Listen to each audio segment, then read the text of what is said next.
Hi all, welcome to English Bibliotheca. This video I'm dedicating to Irish poet and playwright Oscar Wilde. Why I chose him എന്ന് ചോദിച്ചു കഴിഞ്ഞാൽ because of his birthday. അദ്ദേഹത്തെ birthday ആയിരുന്നു October 16. പിന്നെ എന്തുകൊണ്ട് October 20 വരെ കാത്തു നിന്നു എന്ന് ചോദിച്ചു കഴിഞ്ഞാൽ ഒരേ ഒരു ഉത്തരം മാത്രം. ഇന്നാണ് ഗൂഗിൾ അമ്മച്ചി അതെനിക്ക് കാണിച്ചു തന്നത് ഒക്ടോബർ 16 ഓസ്കാർ വൈൽഡിന്റെ ബർത്ത്ഡേ എന്നുള്ള കാര്യം. അപ്പോൾ അതിൽ ആ കോഡ്സ് ഒക്കെ കണ്ടപ്പോൾ എനിക്ക് തോന്നി I want to share with you. അപ്പൊ അതുകൊണ്ട് ജസ്റ്റ് അത് ഷെയർ ചെയ്യാൻ വേണ്ടി മാത്രമായിട്ടാണ് ഈ ഒരു വീഡിയോ എടുക്കുന്നത് കേട്ടോ. അപ്പോ അത് പറയുന്നതിന് ആ കൊട്സ് പറയുന്നതിന് മുൻപ് ആ ഓസ്കാർ വൈൽഡിനെ പറ്റി അറിയാത്തവർക്ക് വേണ്ടി മാത്രം ഓസ്കാർ വൈൽഡിനെ പറ്റി കുഞ്ഞു കുറച്ച് കാര്യങ്ങൾ പറയാം. ആരാണ് ഓസ്കാർ വൈൽഡ് എന്നൊക്കെ. അപ്പൊ ആദ്യം തന്നെ ഞാൻ പറഞ്ഞു Irish poet and playwright ആണെന്ന് പറഞ്ഞു. അദ്ദേഹം ജനിച്ചിട്ടുള്ളത് ഒക്ടോബർ 16 ഒക്ടോബർ 16 1854 ജനിച്ചിട്ടുള്ളത്. അതുപോലെ ഇദ്ദേഹം he was a major figure on aestheticism movement. അതിൽ മേജർ ഫിഗർ ആയിരുന്നു അദ്ദേഹം. അതുപോലെ ഇദ്ദേഹത്തിന്റെ ഫേമസ് ആയിട്ട് he is best known for his gothic novel എന്ന് പറഞ്ഞാൽ പ്രേതങ്ങളൊക്കെ വരുന്ന ആ ഒരു നോവൽസിനെയാണ് പറയുന്നത് ഗോത്തിക്. ഡ്രാക്കുളയൊക്കെ ഇല്ലേ അതേപോലെ. അപ്പൊ ഇദ്ദേഹത്തിന്റെ ഒരു ഗോത്തിക് നോവലാണ്, ഫേമസ് ആയിട്ടുള്ള ഒരു ഗോത്തിക് നോവലാണ് the picture of Dorian grey എന്നുള്ളത്. അതുപോലെ നമുക്ക് പഠിക്കാനുള്ളത് ഇമ്പോർട്ടൻസ് ഓഫ് ബീങ് ആണ് ഐഡിയൽ ഹസ്ബൻഡ് രണ്ടെണ്ണമാണ് ഐഡിയൽ ഹസ്ബൻഡ്.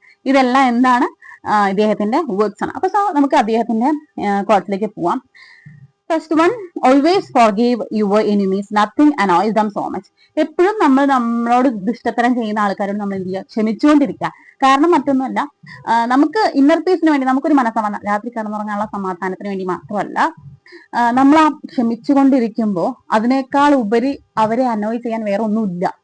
എന്തായിരിക്കും, എന്തുകൊണ്ടാണ് അവരിങ്ങനെ ക്ഷമിച്ചുകൊണ്ടിരിക്കുന്നത്, why they are not being provoked എന്ന് അവരുടെ മനസ്സിൽ ഇങ്ങനെ അലട്ടിക്കൊണ്ടിരിക്കും. അതും ഒരു പവർഫുൾ ടൂൾ ആണെന്ന് ആര് പറയുന്നുണ്ട്, ഓസ്കാർ വൈൽഡ് പറയുന്നുണ്ട്. നമുക്ക് പറഞ്ഞു തരാം കേട്ടോ എന്തൊക്കെ ചെയ്യേണ്ടത്. ദെൻ അടുത്തത്, be your self everyone else is already taken. അതായത് നീയായിട്ട് തന്നെ ജീവിക്കുക. ഓൾറെഡി എല്ലാവരും ഇമിറ്റേറ്റ് ചെയ്തുകൊണ്ടേ ജീവിക്കുകയാണ്. പിന്നെ നീ ആദ്യം ഇമിറ്റേറ്റ് ചെയ്യാൻ പോകുന്നത് വേണ്ട. You should be yourself. നീയായിട്ട് തന്നെ ജീവിക്കുക. അതാണ് ഈ ഒരു ലോകത്ത് ഏറ്റവും വാല്യുബിൾ ആയിട്ടുള്ള ഒരു ട്രെയ്റ്റ് എന്ന് അദ്ദേഹം പറഞ്ഞു തരുന്നത് നമുക്ക്. ദെൻ അടുത്തത്, we are all in the gutter but some of us are looking at the stars. നമ്മളെല്ലാം ഒരു കുഴിയിൽ പെട്ടിരിക്കുക. ഈ പൊട്ടക്കറ്റിലെ തവള എന്ന് പറയുന്ന പോലെ നമ്മളെല്ലാം ഒരു കുഴിയിലാണ്. പക്ഷെ സം ഓഫ് us, വെറും കുറച്ച് പേര് മാത്രമേ സ്റ്റാർസിലേക്ക് നോക്കുന്നുള്ളൂ.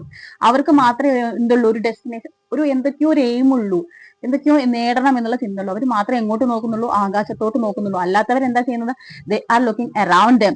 വെറും ആ ഒരു സറൗണ്ടിങ്സിൽ മാത്രം ഒതുങ്ങി കൂടുന്ന ആൾക്കാരാണ് മിക്കവരും. So don't be like that എന്നാണ് ആര് പറയുന്നത്, ഓസ്കാർ വൈൽഡ് പറയുന്നത്. സോ ഇത്രയാണ് ഞാനിപ്പോ കണ്ട ഈ ഒരു ഗൂഗിളിൽ കണ്ടിട്ടുള്ള കോട്സ്.